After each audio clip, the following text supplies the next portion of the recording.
comment, but promised statement soon. Delegates to the International Convention on Circumpolar Health in Illinois have been told that local policy have sometimes removed part or all their clothing. Yesterday, suddenly got very warm in spite of the cold. Delegates were told it can be dangerous for those found frozen, but who are not dead. There have been cases of people declared dead in hospital and found to be breathing hours later. A Swedish doctor expressed concern that police sometimes suspect a sexual crime when they find a person in that condition and leave the body there for hours while they investigate. This body should be taken to hospital in all cases as soon as possible. The Federal Minister of Agriculture is continuing his campaign for higher food prices. Mr. Whalen told an audience at the Ontario Agriculture College that farm incomes are not high enough. He says some people say the trend had already gone too far and food prices are too high. He termed that nonsense. Mr. Whalen says the trend needs to continue to the point where farmers can pay more to keep land in agriculture and keep it producing food to the developers who please turn it into parking lots. The Canadian Transport Commission has made an application for postponement of the voluntary passenger fare increases. Air Canada, CPR, and 4 other airlines have filed for increases which will take effect on July the 25th. Commission spokesman says the hearing on the Canadian Association of Consumers application will be heard on Friday. Canadian National will add extra vessels to its coastal freight service in Newfoundland because of delays caused by heavy ice conditions. The operations manager of G.I. Saunders says the extra vessels will be needed to ensure that all deliveries to points in northern Newfoundland and Labrador are completed before winter sets in. The coastal service to northern points in the province normally starts in May or early June. Ice conditions this year delayed the first sailing until yesterday, when other sailings not scheduled until later this month. A Canadian volunteer service worker is recovering in hospital in northern Thailand after being wounded during a robbery attempt in the town of Lampang. Dan Cole of Edmonton was taken to hospital in critical condition. The Canadian Embassy official in Bangkok says his condition is now fair. The attack occurred on July the 3rd when Mr. Cole and an American girl were riding home from a party on a motorcycle. Police said 3 young Thais on another motorcycle cut them off and fired a shotgun blast when the woman started screaming. Cole was hit in the chest. An RCMP spokesman in Edmonton says 17 investigators from Alberta and British Columbia were in Kamloops on Tuesday for a conference to discuss the death of 6 women. The conference was called after the bodies of 6 women were found since last fall near the Yellowhead Highway, which runs through Alberta and British Columbia. Some of the bodies were found nude and badly decomposed. Some of the women were last seen hitchhiking, and some had been sexually assaulted. The Canadian International Development Agency is providing the Philippines with just over $6.75 million to develop rural cooperatives. The announcement says the loans and grants will be used to buy equipment, commodities, and services for a system of cooperatives covering 95 villages and 5,000 farm families.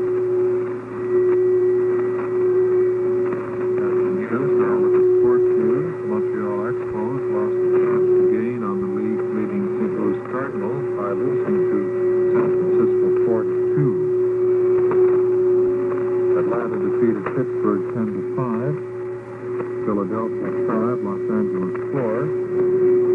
In that game, relief pitcher Mike Marshall's 9-game winning streak was snapped. San Diego defeated New York Mets 8-1, Houston 3, St. Louis 2. In the American League, Boston Red Sox 3, Texas 1, Milwaukee 6, Chicago 1. The Grey Cup champion Ottawa Rough Riders and the Toronto Argonauts both used place kicking to wrap up victories in the was at British Columbia 28-27. Toronto defeated Winnipeg 27-17. In other football news, the annual College All-Star game between the U.S. College All-Star team and the Super Bowl champion Miami Dolphins was canceled yesterday. First time in 40 year history that it was canceled. It was for charities, and an estimated $200,000 was lost. The game was canceled as a result of the National Football League Players Association strike. In golf, obscure British pro John Morgan and South Africa's Gary Player are tied for the lead going into today's second round of the British Open in London, St. Anne's, England.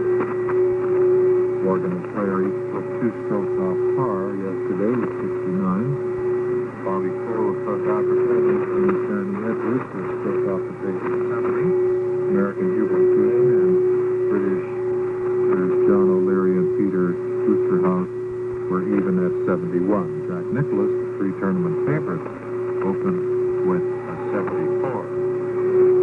News and sports news from the Northern Service and Armed Forces News Service.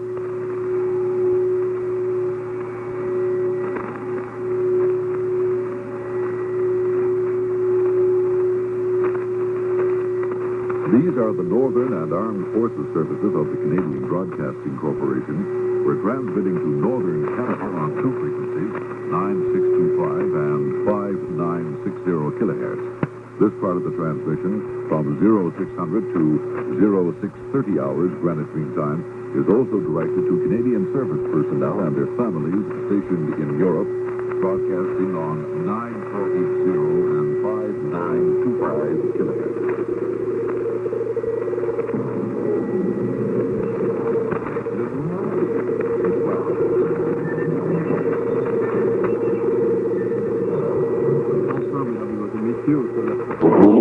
July 1974, we shall resume under the usual time with another program presented by Jan. Entonces estamos por Radio Televisión Argentina al exterior. The overseas service of LRB, the Argentine National Radio. Good night, listeners. Good night.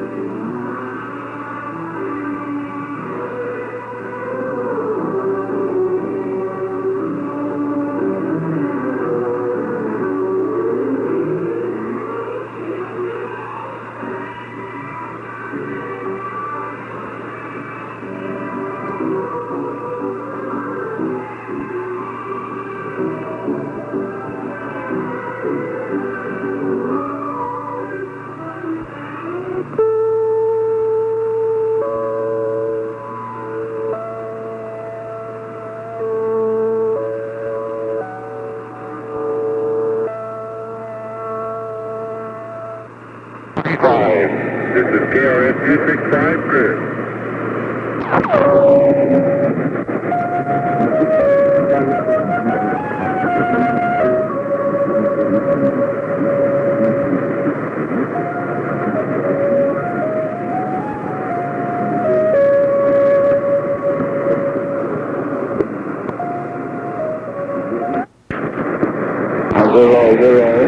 Clear. Visibility more than 8.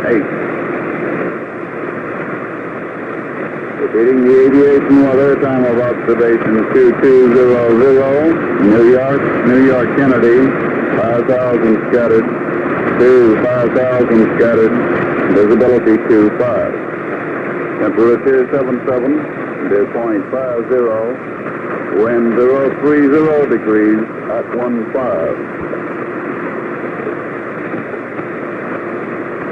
This is New York Radio. Focus asleep.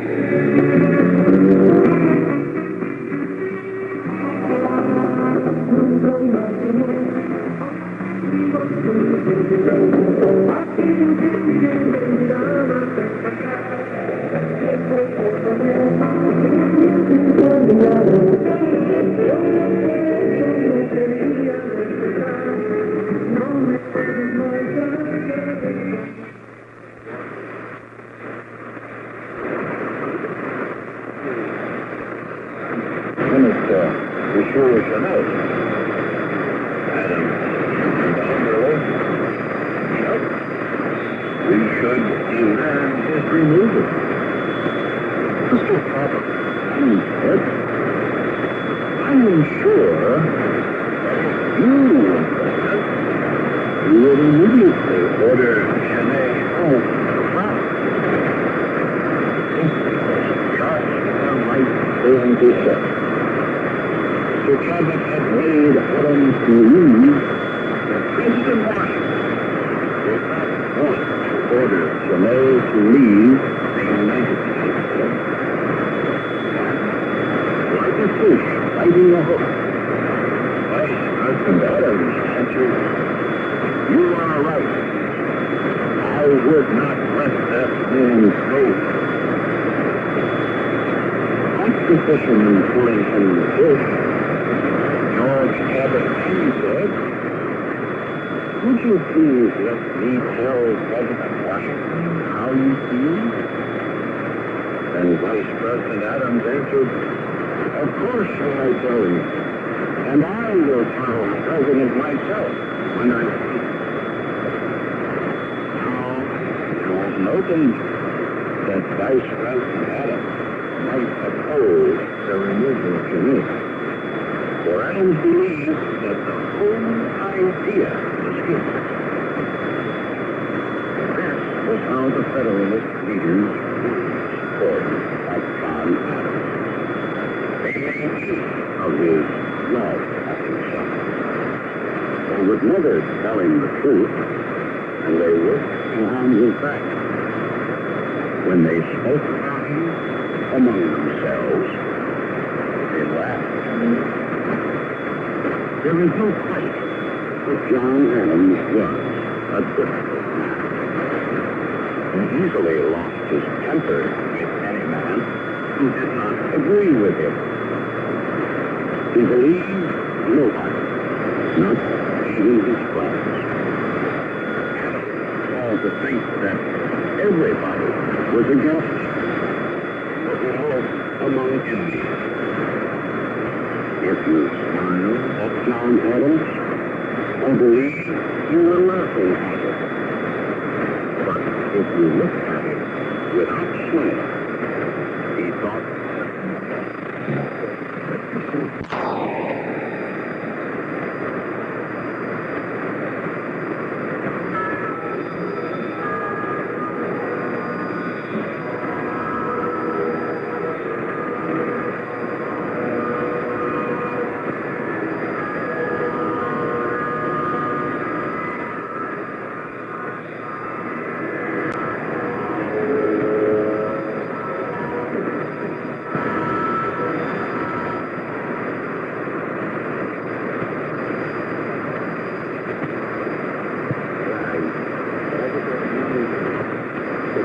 corsa di metri 19, 69, 25, 21, 25 e 40, 30, 90 e 31, 33, rispettivamente pari a 240, 205, triunfo de la revolución.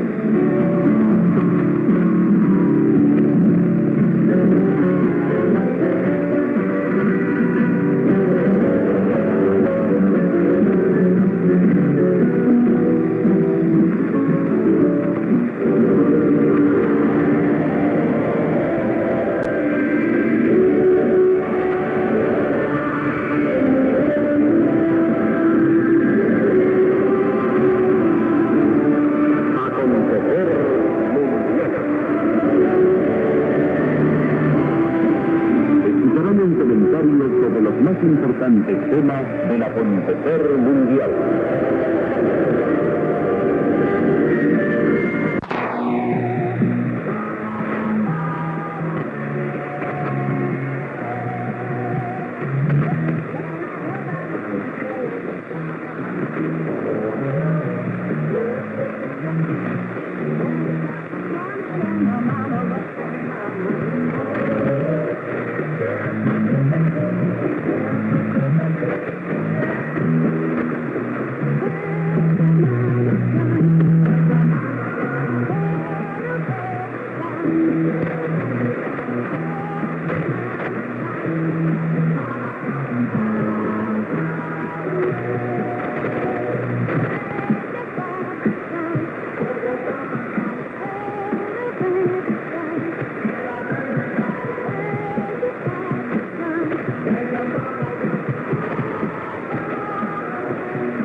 und 9.735 Kilohertz in 31 Meter Band, 11.765 und 11.925 Kilohertz im 25 Meter Band sowie 15.410 Kilohertz im 19 Meter Band.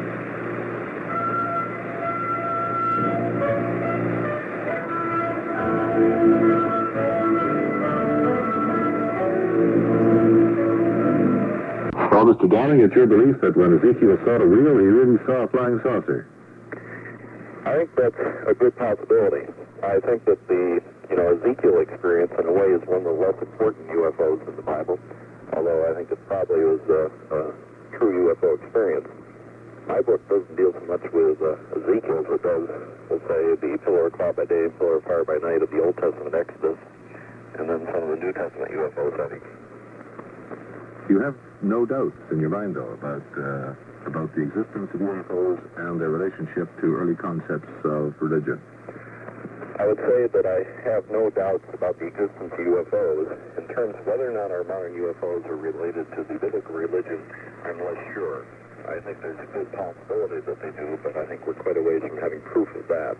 But there are many parallels between modern UFO reports and descriptions of beings involved and the biblical reports. And so I think that the most perhaps we'll ever be able to work with are parallels and not proof. I'm not sure. What is the strongest, if not proof, the strongest thing that persuades you to believe this? I would say that some of the most convincing material for me is the material in the book of Exodus. For instance, if anyone listening in has a Bible, they could open up the book of Exodus, chapter 14, beginning at verse 19, and read about the parting of the Red Sea. Parting of the Red Sea, briefly, it says that a UFO described as a pillar of cloud by day and pillar of fire by night led the Israelite army up to the Red Sea while they're being chased by the Egyptians in their chariots. The pillar of cloud and fire then moved to the rear of the Israelite army when they got to the Red Sea and kept the Egyptian army away until it got dark. And under the cover of darkness, the pillar of cloud and fire hovered over the Red Sea and apparently used some type of a power system, which we don't quite understand, to split the waters of the Red Sea. And the Hebrew people were able to go through the open channel. And then when the Egyptians tried to do the same thing, the power was turned off and the water collapsed. And I think it's consistent with what modern UFOs are reported to do, because modern UFOs have been reported to cause an indentation in water directly underneath them when they hover it over it. You seem to be suggesting that the miracles described in the Old Testament were actually done by scientific methods that have only been discovered in this recent history. I would say that the direction of future scholarship in this area will be debating two possible theories. One would be that the UFO reality itself, in a sense, is almost a psychic reality or a spiritual reality, which takes a physical form in which the beings themselves almost kind of have a psychological control over nature. In other words, an ESP approach to the thing. This would be consistent, we'll say, with maybe the miracles of Jesus, saying that Jesus had the power of mind over matter and he could turn water to wine or raise people from the dead or heal the blind and so on. And you could say that, in fact, perhaps all of our modern UFO beings, or some of them, have the same kind of psychic power and do the miracles in the Bible by this technique and are doing many of the things we see now by similar techniques. The other direction is to go the technological direction, and this gets more complicated.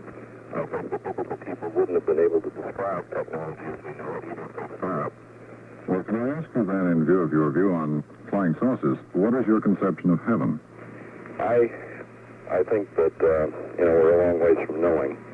The Bible doesn't give us a very clear idea of what heaven is, and I guess if I were going to say why doesn't it, the answer would be if we knew how good it was, we probably couldn't wait to go off this earth, and we might take a few pills to hurry up our exit.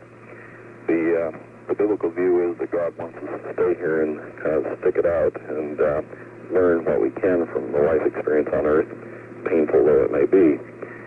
In terms of what heaven will be, From the bodily resurrection of Jesus, I assume that heaven itself will be a land in which we live in some kind of a body similar to the one we have now, although it won't die.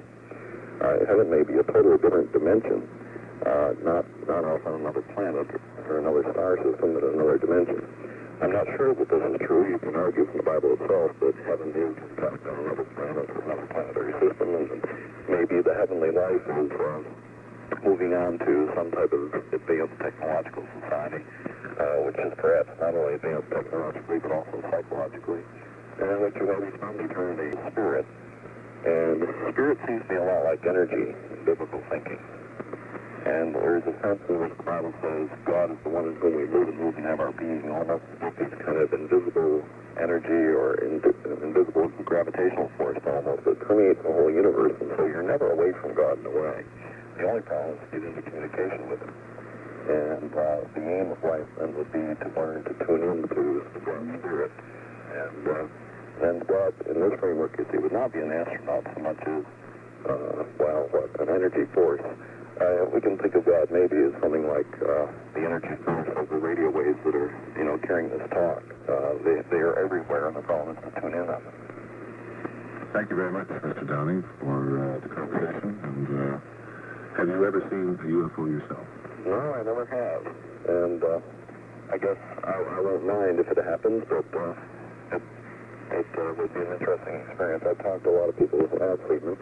I guess the parallel with the Christian religion is that I never saw Jesus after his resurrection. I don't either, yet I believe that other people did see him, and I take the word of many witnesses to modern UFOs that they're really there too.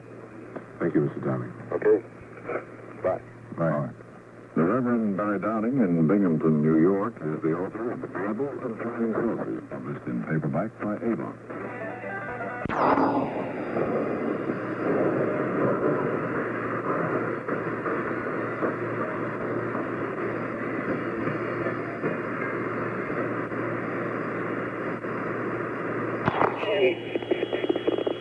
If something has happened, I think I'll learn so much that I can forgive. I've never forgiven anybody because I've been to the street, I think. But I know she and I went through a lot of stuff, and she has stood by me. And I know that something had to be wrong. Something definitely wrong. And I have to like for you just find out some groundwork. She has more, and I want to give up on life, and maybe I can help her out. And if I can help her, and I'm pretty sure this can out, and we can make it. But if she gets that bad seed, and just want to do it, then I don't want to get involved. I got to try to forget it.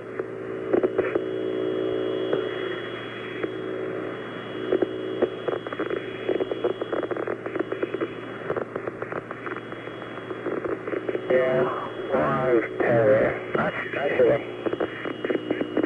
I should have came on back last month like I started to.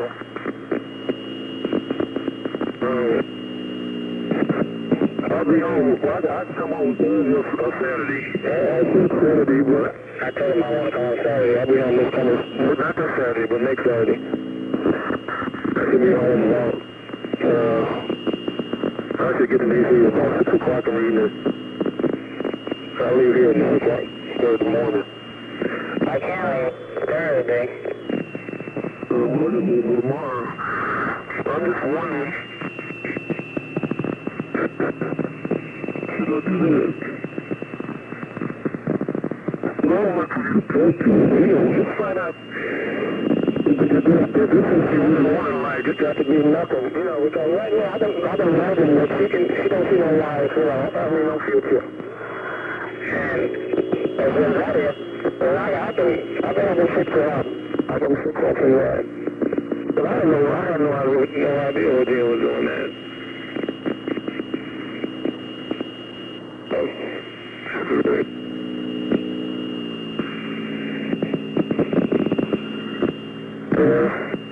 Oh, God. Okay, I know you probably did that.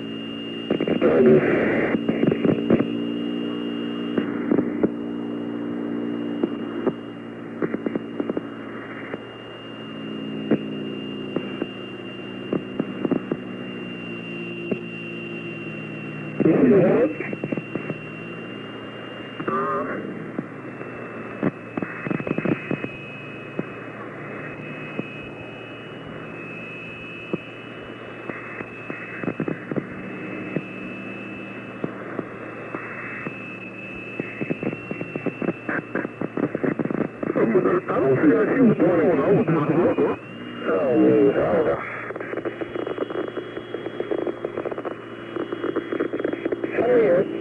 I do it every day.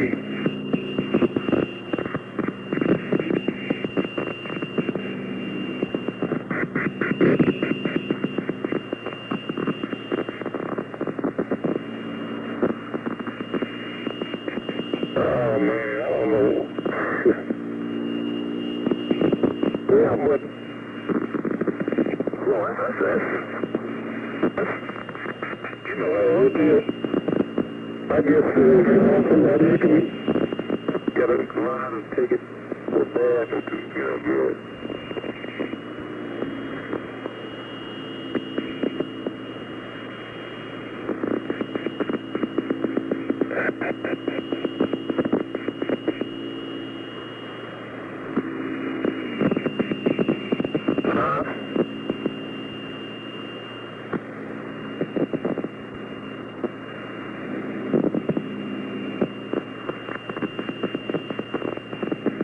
Well, you know, when I asked her, what are you doing? I said, what are you doing at 5 o'clock in the morning? Well, she said she got back at 2. She said they was drunk. I guess it was what they was doing.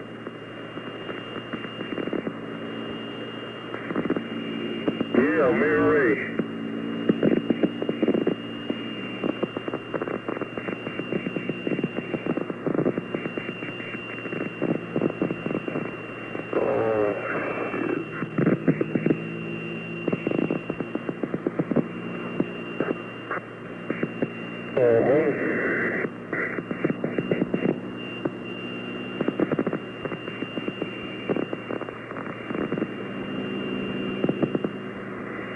Yeah, but I just can't believe it, you know.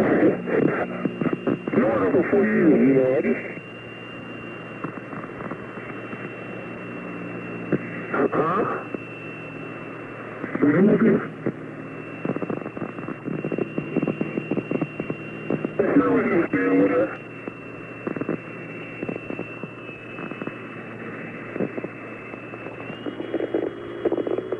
No, I messed up.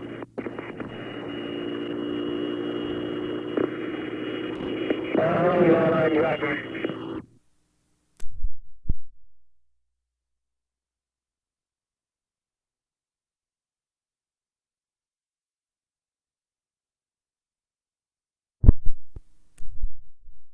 Very section of the armed forces, which is part of itself, and carrying out the directives of the party, to further keep the businesses in coordinated practice, to strengthen discipline, vigilance, and fairness military preparedness.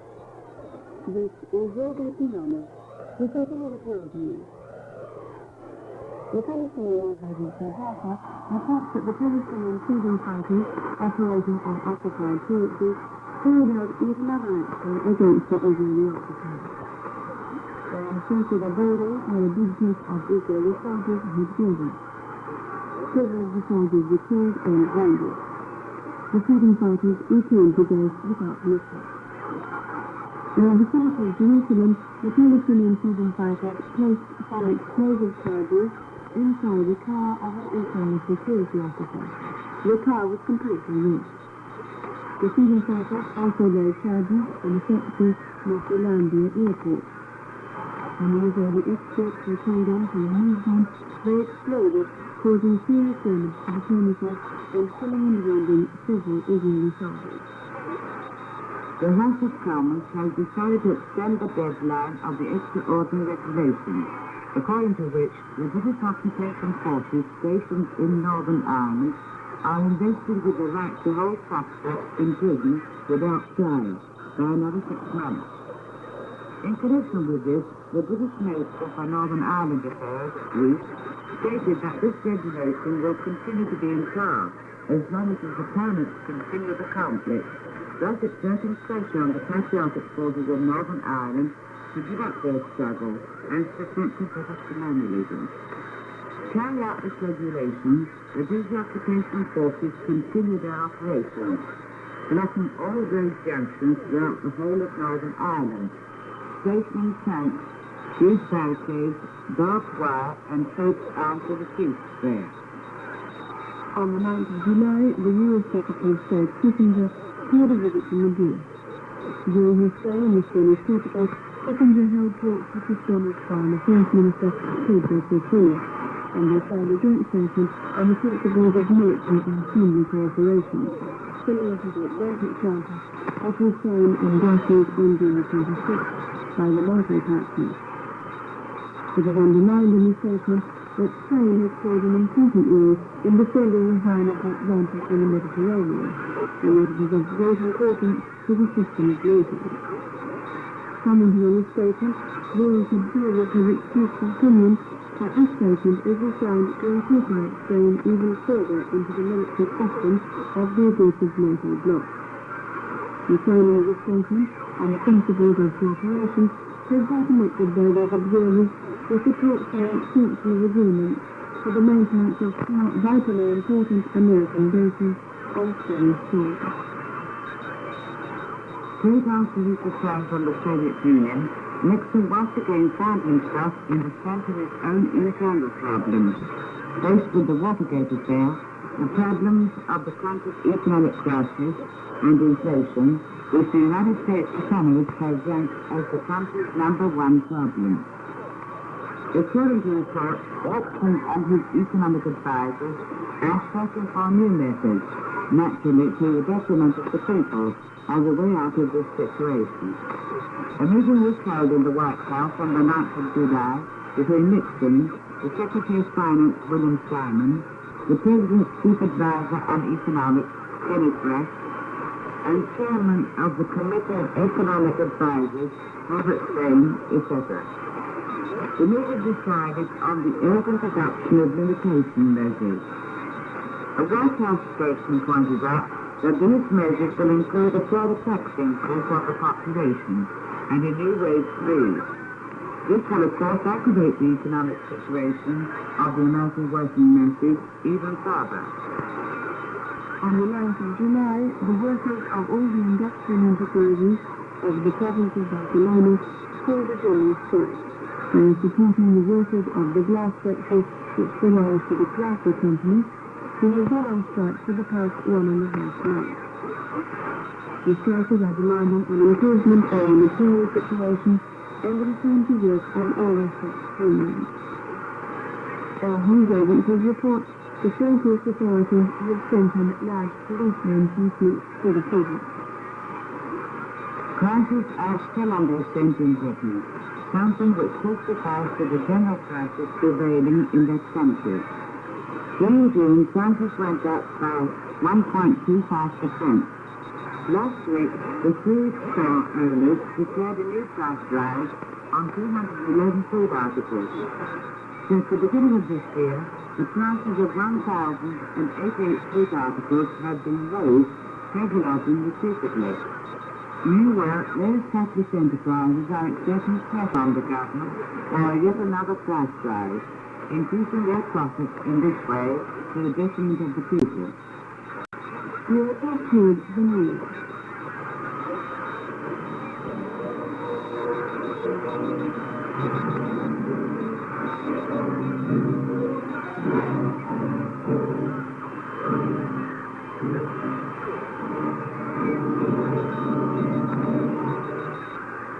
This is Radio Tirana, broadcasting from the People's Republic of Albania.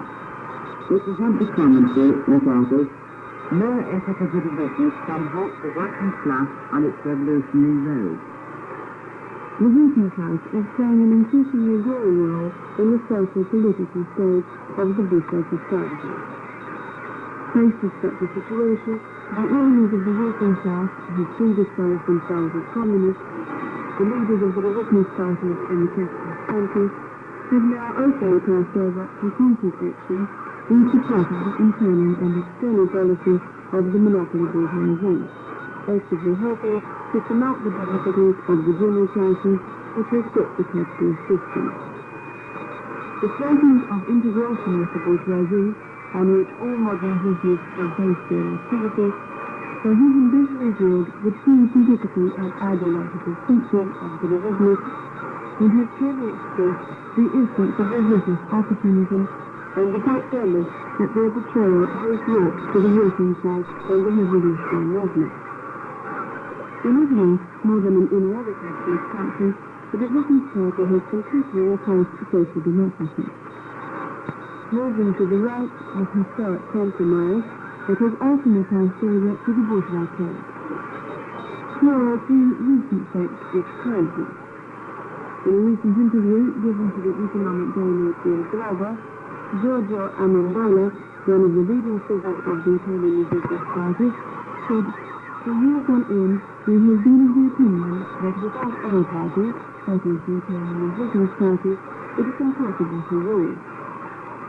The presence of the communists, that is, of the revisionists, continued Amendola, in the government circles is an absolute necessity. While the leaders of the German Business Party continue to remain loyal to the German constitution, they swear that they will always do so. But they even say that if it is consistently applied, the constitution may lead to socialism. The Belgian, French, Spanish and other revisionists maintain the same stance. Here's what the Belgian revisionists say, having the parliamentary road as their sole concern. We are a national party connected with Belgium and its institutions.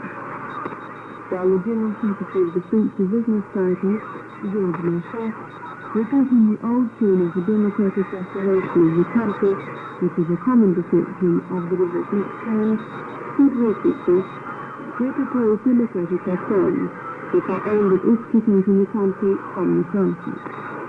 Nevertheless, as he himself says, this is a limited program.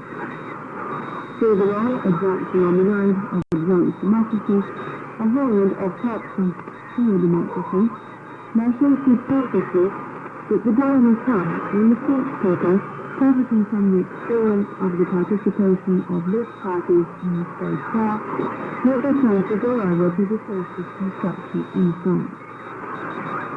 But this merely means feeding oneself on empty illusions.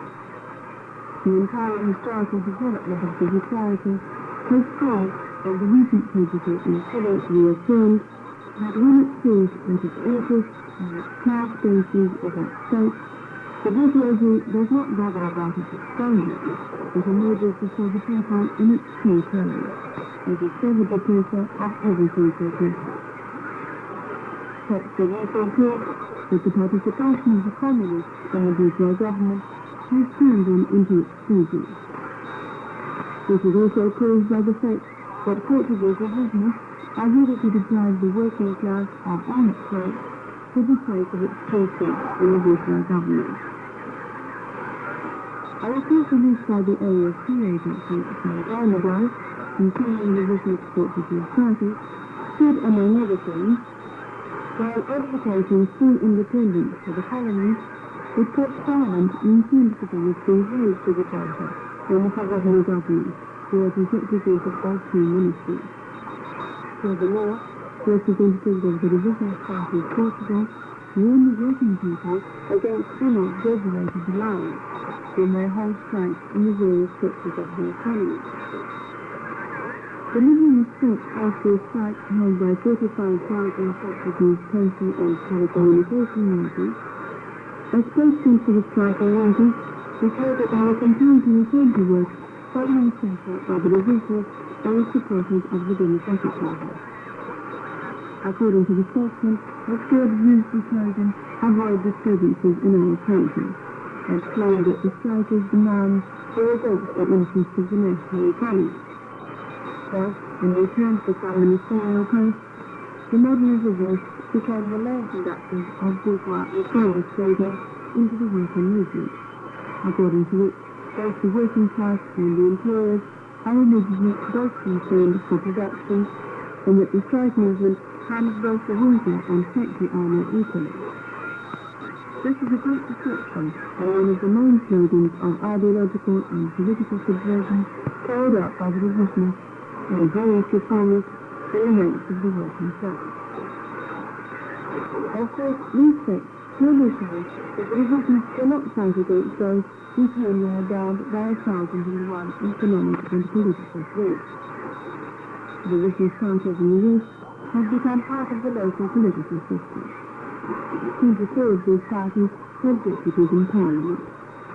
About 30 of these parties are broadly represented in local state power organs. All our governors will be elected mayors, borough and municipal advisors, and have other important functions. In Italy, the divisions have legal positions in key districts, Emilia-Romagna and Umbria, and participate in the legal organs of this Parliament. Thus, the divisions have become not only managers of regular property and administrators of different institutions, but the bodyguards of the monopoly bourgeoisie throughout the world. Their main concern being to undermine the class movement and to hold back the advance of the great cause of the revolution. But they have never been able to rescue the bourgeoisie from the wheel of fate, just as they have not been able, nor will they ever be able, to check the advance of the revolution. They will be repeatedly discredited in the eyes of the masses, who are exposing them more and more while they are turning their backs on them. There are numerous cases where the revolutionary movements in France, Italy and elsewhere detach themselves from the ranks of the Republican Party, the reformists and unions, and pass over to the genuine Marxist Leninists.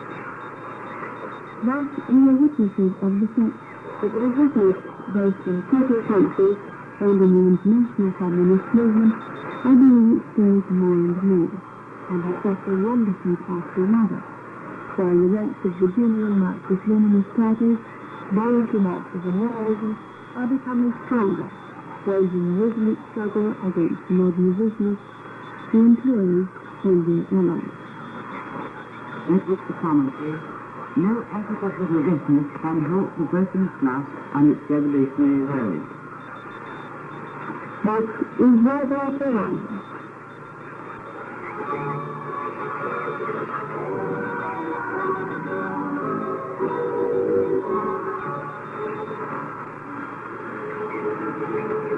The future, the course and characteristics of the People's Revolution in Albania.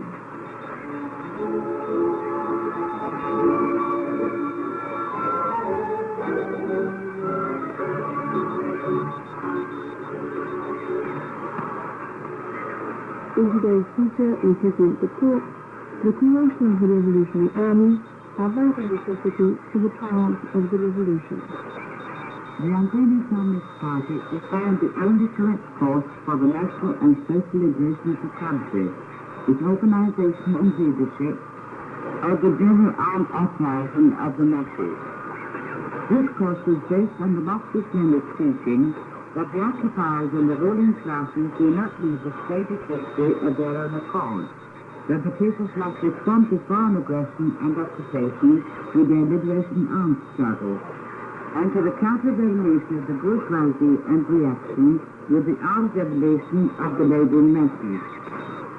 Therefore, right from the beginning, the party launched the militant slogan, "Freedom is not donated, but won through blood and sacrifices." Though it was carrying out its activity in a situation of marked illegality and vicious terror, the Albanian Communist Party threw itself into militant action to carry out its programs and the all-round preparation of the masses for the general armed uprising, through propaganda, anti-fascist mass demonstrations, protests, political demonstrations, and continual military action. The party considered the creation of the regular National Liberation Army as a vital necessity for the general armed uprising. On the initiative of the party, 2 guerrilla units were set up, first, and later on in the countryside. The partisan units and battalions were set up from guerrilla units. But now the formations were required for the complete liberation of the country. The regular revolutionary army had to be founded. For the organization of this regular army, on the initiative of the Central Committee of the Communist Party, the General Staff of the Albanian National Liberation Army was created on the 10th of July 1943. This event marked the transition to the general armed uprising. The General Staff concentrated in its own hands the strategic and operative leadership of the armed struggle against the fascist occupiers and the local traitors, simultaneously working out the tactics of this struggle. The days were first decided on as the biggest formation of the regular army. The rest of the fighters constantly increased, and partisan divisions were created from the brigades. Apart from the partisan detachments, volunteer units were created in the liberated villages too, which joined the fighting against the enemy each time the partisan commands called upon them. They included thousands of soldiers. In unobstructed struggle against the occupiers and the local traitors, the National Liberation Army created an effective 70,000 fighters.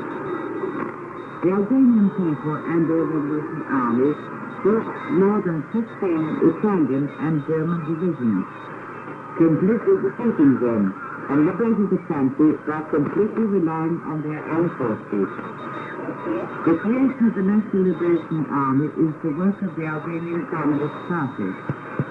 Comrade Evrenoglu was the main organizer, leader and teacher of the Albanian National Liberation Army.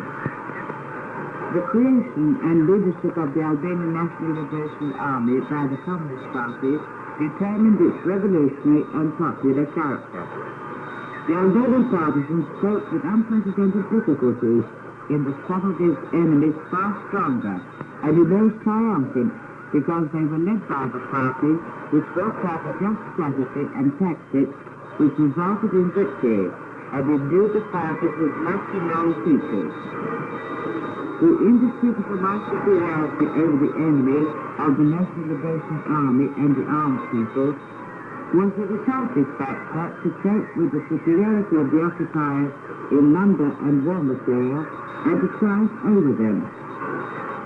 The National Liberation Army fought not only for national liberation, but for social liberation as well. It became a powerful weapon for the destruction of the old feudal bourgeois power, a defender of the new political power, which was created in the course of the struggle in the form of National Liberation Councils.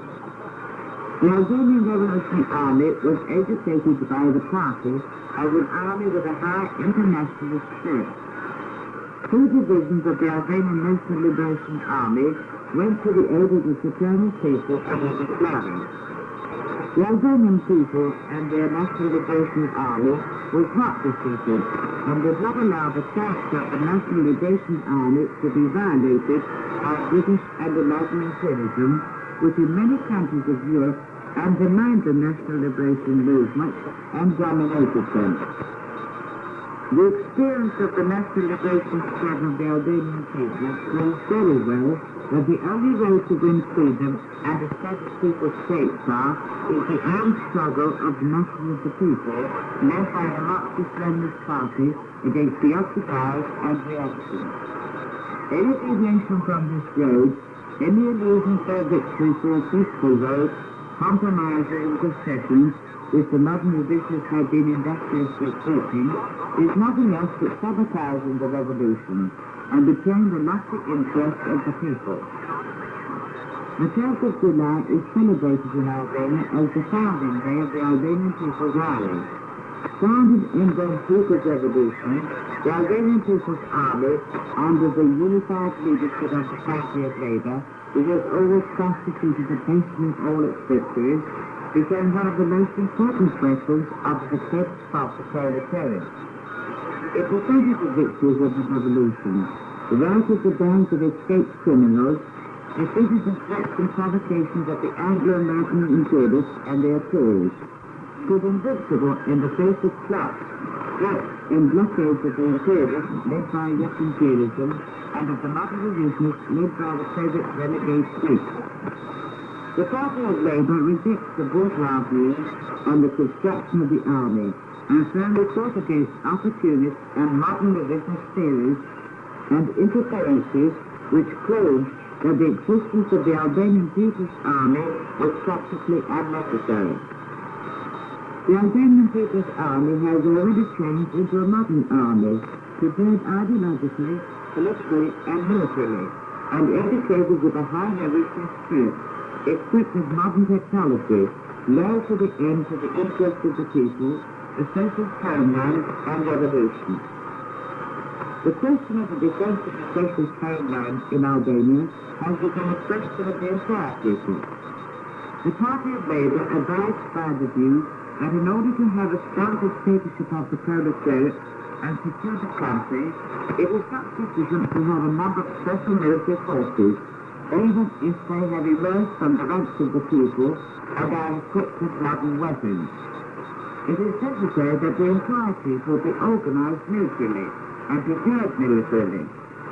Conditions have been created in Albania for the systematic organized military training of the people. The Albanian People's Army and the armed people can smash in the storm of People's War any aggressor or coalition of aggressors, defend the victories of the revolution, guarantee the successful building of socialism in Albania. Later we will hear the cause and safeguard of the people's revolution in Albania. And this is the end of this podcast with King Deal by Radio Piano. Goodbye, dear listeners.